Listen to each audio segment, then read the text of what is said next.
Oi, pessoal, tudo bem? Sejam muito bem-vindos aí a mais um vídeo do nosso canal, né? Tá? E hoje a gente vai falar sobre o tema, né? Reações de eliminação.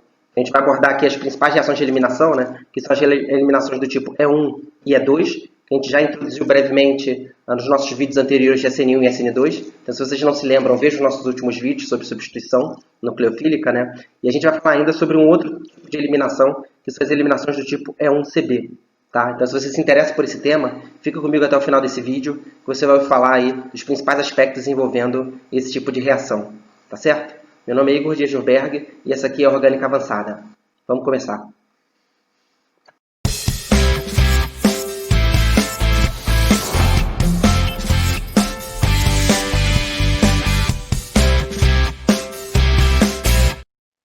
Considerando as reações de eliminação do tipo E1, né, que podem ocorrer com aletos de alquila secundário ou terciário, né, podem ser aletos ou pseudoaletos, né, o X aqui representa o nosso grupo de saída, né, a gente botou aqui um terciário para representar um caso específico, mas secundário também é possível. Então, a gente viu anteriormente aqui que esse grupo de saída, né, um grupo abandonador, ele, nas condições reacionais adequadas, né, ele consegue se ionizar, né, ser eliminado da molécula, liberando então X-, e produzindo o carbocátion correspondente, tá, que está desenhado aqui para a gente.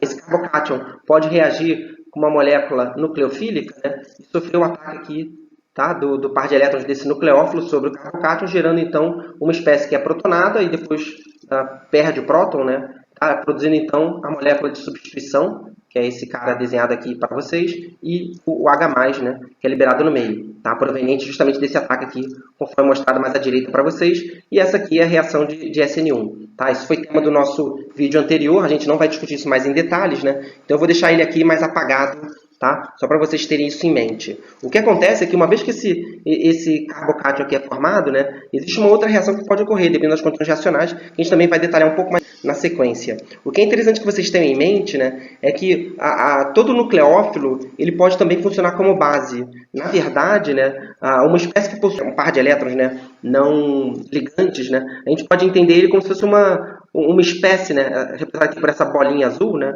com os seus elétrons aqui não ligantes, né? Ele pode funcionar como nucleófilo ou como base. A gente representa o H como nucleófilo ou B como base justamente para realçar a reatividade que ele vai ter na reação. Mas o fato é uma espécie química, né, que tem seu par de elétrons ali, que pode ou atacar um próton, e aí se atacar um próton a gente diz que está funcionando como base, ou pode atacar um sítio eletrofílico, e aí se estiver atacando um sítio eletrofílico a gente chama de nucleófilo. Então, na substituição do tipo SN1, a gente fala que é um nucleófilo. Por quê? Porque ele está atacando o carbocátion, que é um sítio eletrofílico. Tá? Mas também existe a competição ali dessa mesma espécie, né, que aqui eu só estou mudando a representação para realçar a participação dela como base, né, que na verdade ela vai extrair um hidrogênio do carbono vizinho ao carbocátion, né, e aí vai produzir a eliminação, que dá origem a essa olefina mostrada aqui, e aí a sua base protonada, né, representada agora como B, com a carga formal positiva, né, B+, ligada ao hidrogênio.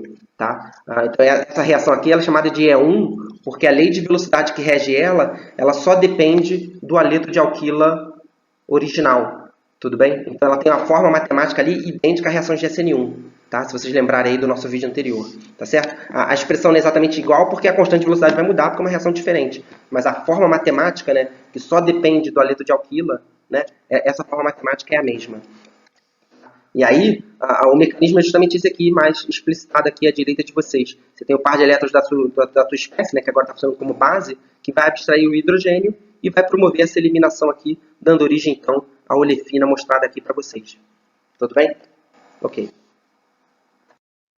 Já nas eliminações do tipo E2, né, e aqui eu vou mostrar para vocês um aleto de alquila, vamos dizer, secundário como exemplo, né, é um caso específico, mas pode ocorrer em outros substratos, que a gente também vai falar um pouco mais na sequência aí, mais à frente. Esse aleto de alquila secundário, na reação de SN2, ela sofre ataque aqui do seu nucleófilo, né, elimina o grupo X como grupo de saída, X-, né, e aí fornece o produto de substituição, né, do que a gente viu aí como reação de SN2. Não é o foco da apresentação aqui, eu estou colocando só para vocês terem como contraste, né, para vocês fazerem o balanço aí do que a gente discutiu anteriormente. Tá? A reação de E2, na verdade, né, ela ocorre agora quando a sua espécie nucleofílica, né, tá, funciona como base, porque agora a base vai abstrair esse hidrogênio vizinho do carbono, né, vizinho ao carbono que carrega o grupo de saída, produzindo a eliminação, conforme mostrado aqui pelas setas, né, dando então origem à olefina correspondente e a base agora que vai ser protonada, né, tá? E aí a gente tem então um mecanismo típico da E2. Ela é chamada de E2 porque a lei de velocidade, né, assim como a eliminação E1 tem a cara típica de uma SN1, a E2 tem a cara matemática, né, a forma matemática típica de uma SN2. Né? Então a lei de velocidade vai entrar na lei de velocidade, né, os dois reagentes que participam da reação, o haleto de alquila e a base que também participa. Tá? Então, a matemática é a mesma da SN2, né? Só que a constante de velocidade vai ser diferente, porque é uma reação diferente, como a gente já mencionou também para o caso da E1 em relação à SN1. Tá? Uma pergunta, então, chave que a gente precisa responder agora, né, é saber como identificar se a espécie química que a gente está vendo ali na nossa reação, né, ela vai funcionar como nucleófilo ou como base. Tudo bem? Então, isso é bem representado aqui por esse desenho aqui, né?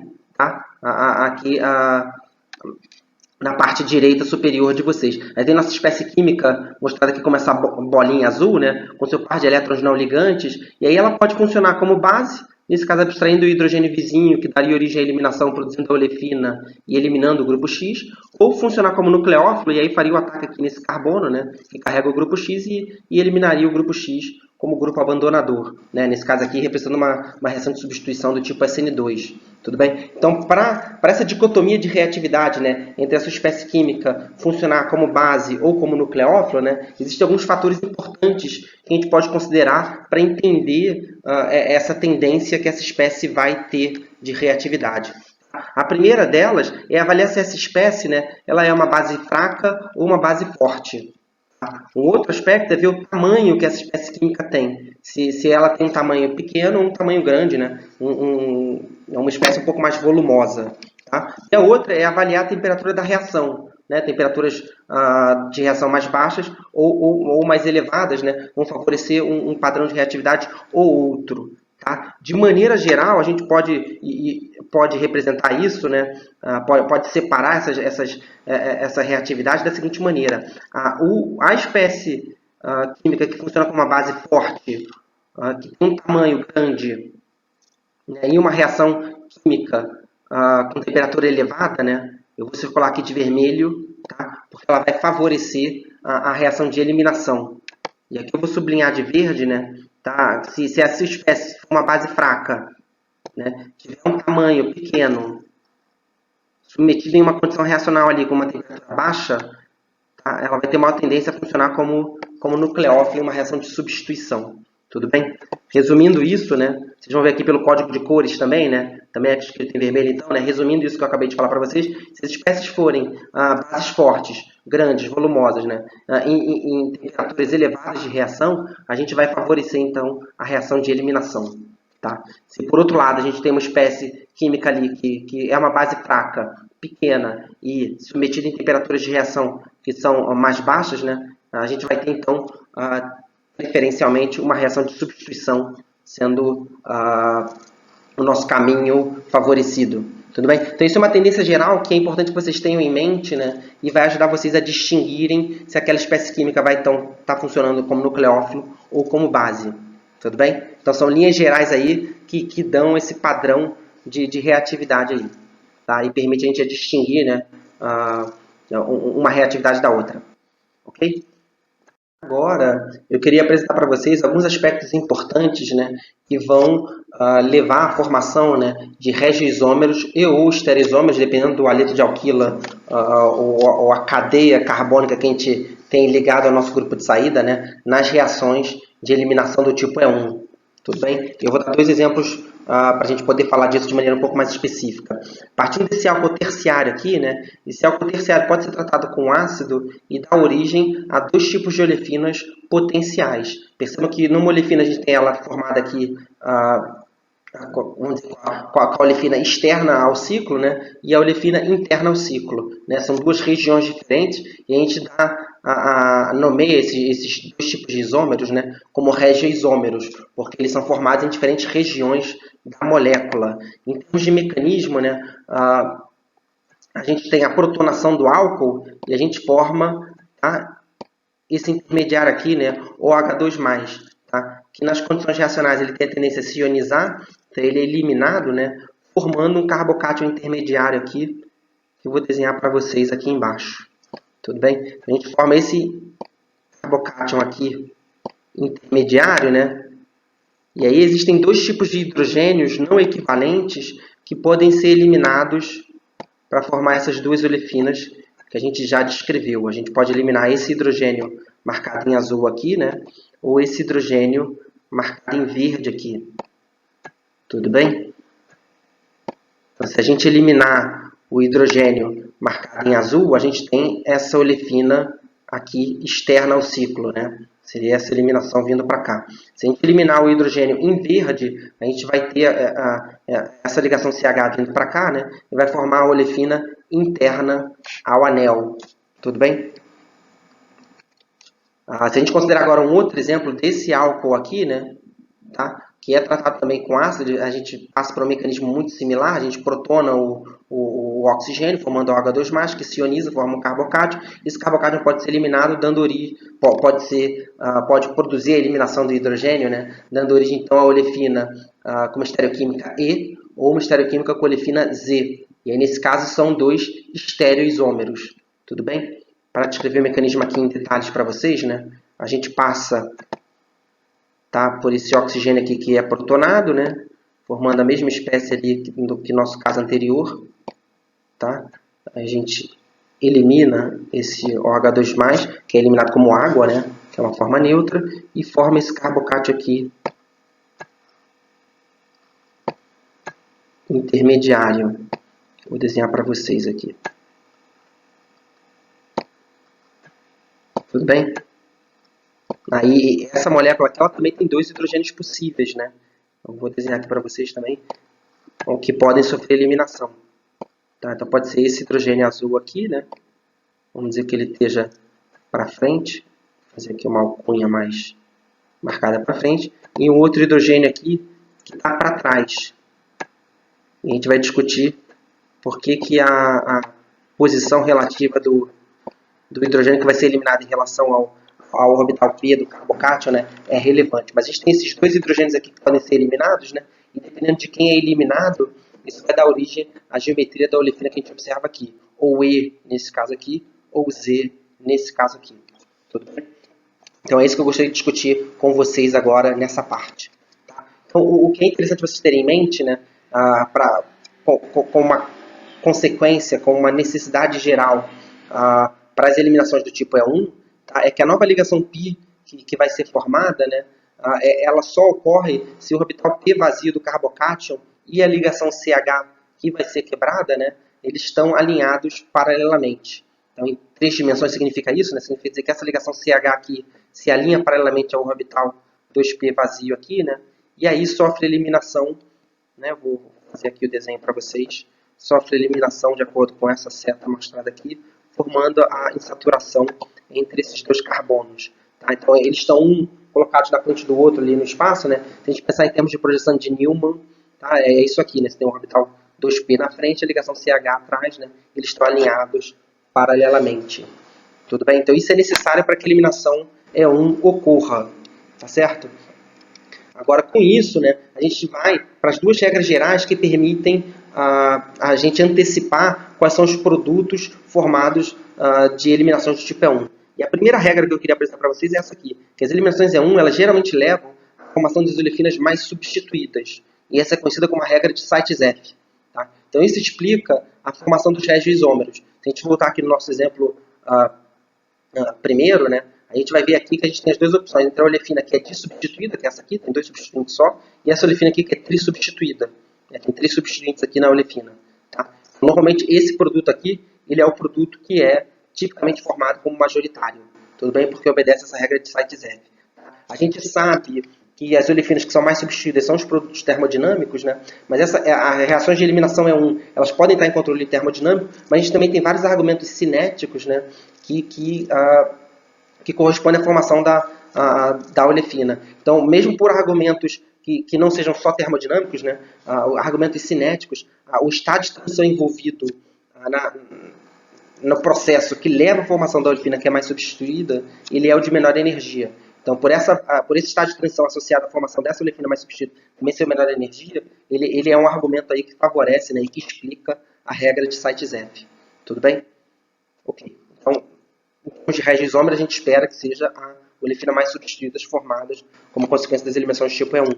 Uma outra regra que eu queria introduzir para vocês é que as olefinas E, tá, e o estágio de transição levando essas olefinas E, eles normalmente são mais baixos em energia do que as olefinas Z e os estágios de transição levando as olefinas Z. Tudo bem? Então aqui é um outro argumento cinético, né? As energias do estágio de transição aí das olefinas E são mais baixos e isso explica a formação dos estereoisómeros observados aqui. Então nessa segunda transformação aqui que eu dei como exemplo para vocês anteriormente, né? A gente pode esperar que a olefina E seja formada como produto majoritário. Tudo bem? Porque o estágio de transição levando a ela é de mais baixa energia. Tudo bem? Ele normalmente também é o produto termodinâmico, também é o produto de mais baixa energia, como vocês já viram anteriormente. Tudo bem? Então, com isso, vocês conseguem antecipar, né, e prever quais são os produtos de eliminação obtidos a partir de uma eliminação do tipo E1. Ok? Vamos adiante. Por outro lado, agora, vamos falar das reações de eliminação do tipo E2. Tá? Então, a gente viu anteriormente que as eliminações E1 elas são estereosseletivas. Significa dizer que você pode obter dois ou mais produtos, né? E a razão entre esses produtos vai depender da diferença de energia dos estágios de transição, levando a cada um deles. Tá? As eliminações E2, por outro lado, elas são estereoespecíficas. Significa dizer que você pode obter produtos ali com uma estereoquímica definida, né? Que é consequência da estereoquímica do material de partida e do mecanismo da reação. Então, a estereoquímica desse material de partida ela é transmitida ao produto final com alta fidelidade, né, a partir do mecanismo reacional. E o mecanismo reacional é importante, nesse caso aqui específico, né, porque a gente precisa de um arranjo antiperiplanar entre a ligação CH, contendo o hidrogênio que vai ser abstraído pela base, e a ligação CX, contendo o grupo de saída X, né, que vai ser eliminado. Tá? Então, esse arranjo antiperiplanar ele é extremamente importante em eliminações do tipo E2. Tá mostrando para vocês aqui esse arranjo antiperiplanar, né? Periplanar significa dizer que a ligação CH e a ligação CX estão no mesmo plano, né? E anti significa dizer que a ligação CH está apontando para um dos lados, né? E a ligação CX está apontando para o outro lado.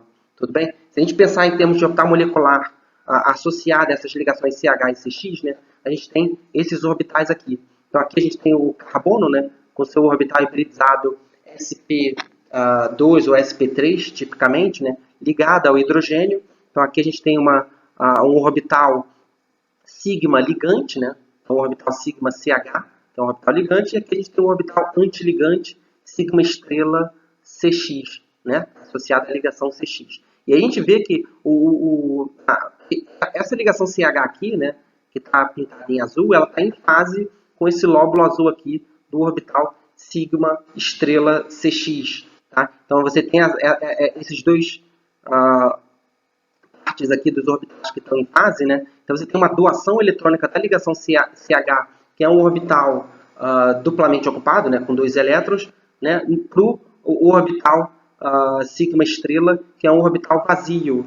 Tudo bem? Então com essa doação eletrônica da ligação CH, a ligação CX, né, do orbital ligante sigma CH ao orbital antiligante sigma estrela CX, você tem então um enfraquecimento da ligação CH e um enfraquecimento da ligação CX, tudo bem? E essa doação eletrônica aqui, né, então ela já favorece a quebra da ligação CX. Por isso que a eliminação é mais fácil quando a molécula assume esse arranjo, porque aí é muito mais fácil para a base abstrair esse hidrogênio e dar origem então à formação da ligação pi entre os dois carbonos aqui. Vocês vejam que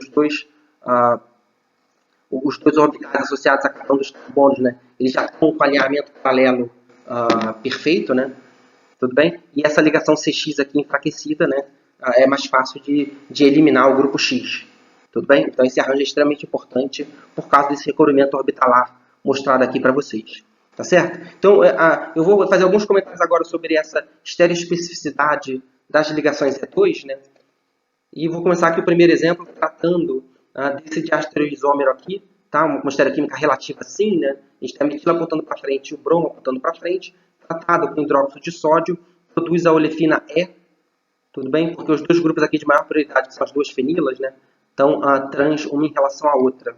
Se a gente pensar aqui no mecanismo da reação, né, a gente tem livre rotação em torno dessa ligação sigma aqui, tudo bem? Essa ligação CH e essa ligação C-bromo, tá, elas estão no arranjo antiperiplanar, conforme mostrado aqui anteriormente para vocês. A base, o H- captura o hidrogênio, gera essa eliminação aqui, formando a ligação dupla aqui no meio e eliminando o bromo. Tudo bem? E aí, nesse caso, quando a gente pensa nessa molécula tridimensional aqui, vocês vejam, né, a projeção de Newman correspondente a ela, né, a gente tem o arranjo antiperiplanar com a ligação CH apontando para baixo, que está na frente, a ligação C-bromo apontando para cima, que está atrás, e aí as duas fenilas estão diametralmente opostas aqui nessa projeção de Newman, o que corresponde bem, né, a essa estereoquímica observada aqui na olefina resultante, em que as duas fenilas estão trans uma em relação à outra, né? Ou seja, a estereoquímica da olefina ela é AE, né? Conforme está mostrado aqui para vocês. A gente começar a partir de um outro diastereoisômero, o diastereoisômero anti, né? Entre a metila e o bromo, né? Anti um em relação ao outro, né? A gente tem a metila apontando para trás, o bromo apontando para frente. Com hidróxido de sódio, a gente tem aqui uma olefina Z resultante, porque as duas fenilas estão apontando para o mesmo lado da olefina. Se a gente olhar para o mecanismo dela, o desenho da molécula tridimensional, né, a gente tem aqui a livre rotação, a gente só tem um hidrogênio que pode ser abstraído, né, então esse é a conformação mais adequada para a molécula sofrer eliminação, né, onde a ligação carbono-hidrogênio também está antiperiplanar a ligação carbono-bromo. Tudo bem? Aí a base abstrai esse hidrogênio, gera eliminação, só que para acessar essa conformação aqui, a gente tem então as duas fenilas apontando para o mesmo lado. Se a gente olhar aqui a projeção de Newman correspondente, novamente, nessa ligação carbono-hidrogênio para frente apontando para baixo, a ligação carbono-bromo atrás apontando para cima, e aí as duas fenilas estão no mesmo lado. Tudo bem? O que já mostra essa estereoquímica da olefina resultante aqui, que vai ser Z. Tudo bem? Então percebam que um diastereoisômero anti, nesse caso, produz uma olefina Z. E aqui um diastereoisômero sim produz uma olefina E. Significa dizer que todo diastereoisômero sim produz uma olefina E e todo diastereoisômero anti produz uma olefina Z? Não necessariamente, porque depende da prioridade dos grupos aqui, né? Então aqui é uma metila, aqui é uma fenila, mas se fosse o contrário, aí a gente mudaria aqui a estereoquímica. Então não decorem sim leva E ou sim leva Z, etc., né? Porque isso pode mudar de molécula para molécula. O que é importante vocês reterem como informação é o arranjo antiperiplanar necessário entre a ligação CH, que inclui o hidrogênio que vai ser capturado pela base, e a ligação CX, onde X é o grupo de saída que vai ser eliminado. Tudo bem? Um outro exemplo que eu queria falar para vocês que é bem importante é vocês pensarem no ciclo hexano carregando o grupo de saída. Então vocês já viram na análise conformacional, né? Ou senão a gente pode fazer um vídeo sobre isso, tá? Que o grupo de saída aqui é o grupo mais volumoso, o confômero, né? O isômero conformacional mais estável do ciclo hexano é onde a ligação carbono-grupo de saída se coloca na posição equatorial, porque ele minimiza as interações 1,3 diaxiais. Tudo bem? Então esse aqui é o isômero conformacional mais estável, mas ele está em equilíbrio com a formação de um pouquinho, né? Em que o grupo de saída está na posição axial. Tudo bem? E esse equilíbrio é importante porque só quando o grupo de saída está em axial que ele vai ter ligações CH também, né, que conseguem se colocar de maneira antiperiplanar a ele. Então, essa conformação cadeira aqui tem o arranjo antiperiplanar necessário para a eliminação, né, enquanto esse arranjo aqui, que é o mais estável, ele não tem nenhuma ligação CH que pode se colocar de maneira antiperiplanar a ligação carbono-X. Então, esse isômero conformacional aqui não pode eliminar, ele não tem como eliminar, mas esse aqui tem. Tudo bem? E de fato é ele que, quando tratado com base, né, o OH- nesse caso aqui, abstrai o hidrogênio e produz a eliminação. Tudo bem? Então isso não significa dizer que você não tem conversão total, porque pelo princípio de Le Chatelier, né, uma vez que você consome isso aqui produzindo o produto de eliminação, você desloca o equilíbrio para formar mais ele. Então você tem o seu isômero conformacional aqui mais estável, que vai sempre se deslocar para formar o menos estável, e é o menos estável que elimina. Tudo bem? Vocês terem isso em mente pode ajudar vocês a resolverem vários exercícios. Tá bom? Fica a dica. Ok. Queria falar para vocês aqui um outro tipo de eliminação envolvendo olefinas. Tá? Aqui você tem a ligação carbono-hidrogênio apontando para um lado, a ligação carbono-X apontando para o outro, né? Os grupos R1 e R2 trans, aqui um em relação ao outro. E vocês vejam aqui que a ligação CH e a ligação CX estão antiperiplanar um em relação ao outro. Então, se a gente tratar com uma base forte o suficiente, como o termotóxico de potássio, a gente consegue fazer a eliminação por auxílio interno correspondente.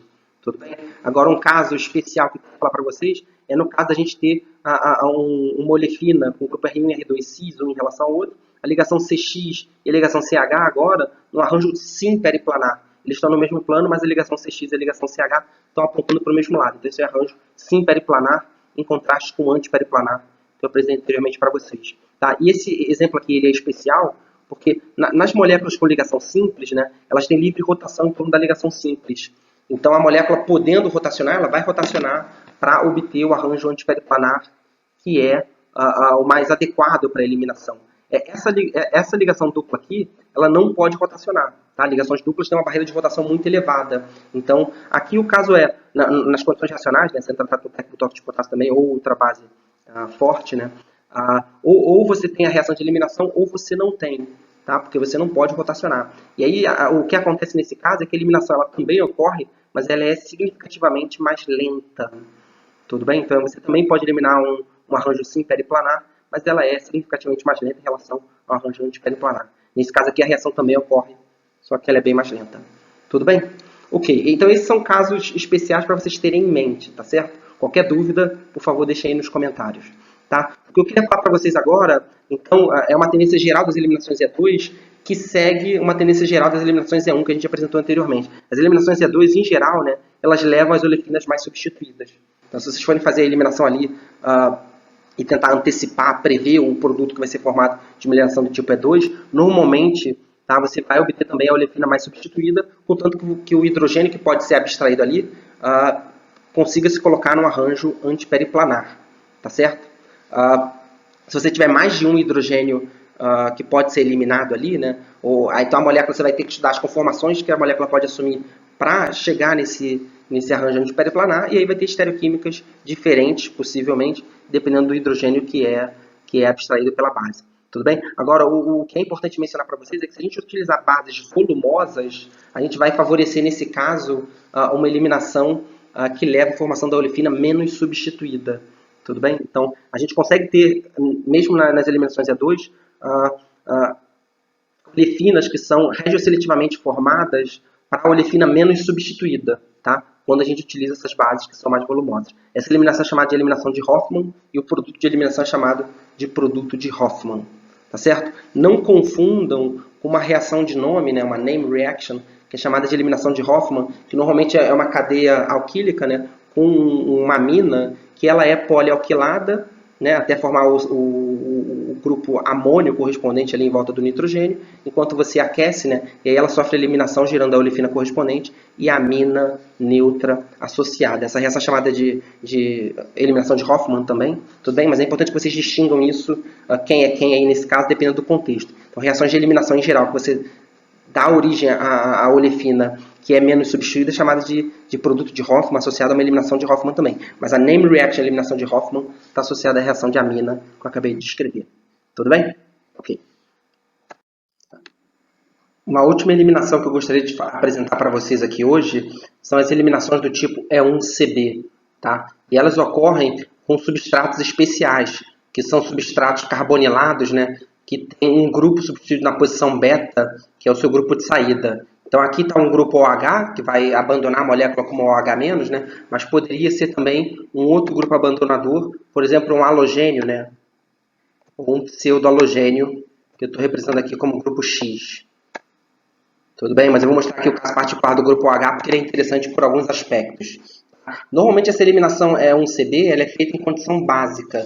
Tudo bem? Então você trata esse composto, por exemplo, aqui beta hidroxilado, né, com uma base como o OH-, tudo bem? Essa base OH- vai capturar o hidrogênio mais ácido da molécula, tá? Que é esse hidrogênio aqui do OH, né, que a gente sabe o pKa em água é de 16, né? Então ele captura esse H aqui, forma água, né, como subproduto e produz o ânion O- correspondente, tá certo? Só que essa molécula aqui, esse intermediário aqui, né, tá? Ele não consegue evoluir para lugar nenhum. Então, é um intermediário degenerado. Ele é formado, mas ele não consegue sofrer eliminação, porque se esse O- fosse eliminado, ele geraria um grupo O2-, é uma carga negativa muito concentrada num único átomo, então é um péssimo grupo de saída, né? Então, O- não abandona a molécula, né? E ele não consegue formar nada, né? Ele não consegue fazer nada a partir daí, ele não evolui para nenhum lugar. Então, como essa reação de desprotonação ela é reversível, esse ânion aqui ele pode ser protonado novamente, né? Por exemplo, capturando o próton aqui da molécula de água gerada e dá origem a material de partida aqui, o nosso substrato inicial. O que acontece é que essa base OH-, ela pode também abstrair o hidrogênio alfa a carbonila. Esse hidrogênio aqui ele é menos ácido, né? Ele tem um pK maior, de cerca de 25 em água, né? E ele pode ser capturado, dando origem então à formação do enolato correspondente, de acordo com o movimento das flechas mostrado aqui, né? E aí, uma vez que a gente forma esse intermediário enolato aqui, esse intermediário sim pode evoluir, né? E produzir a etapa de eliminação propriamente dita. Nesse caso aqui, de acordo com o movimento das flechas aqui, né?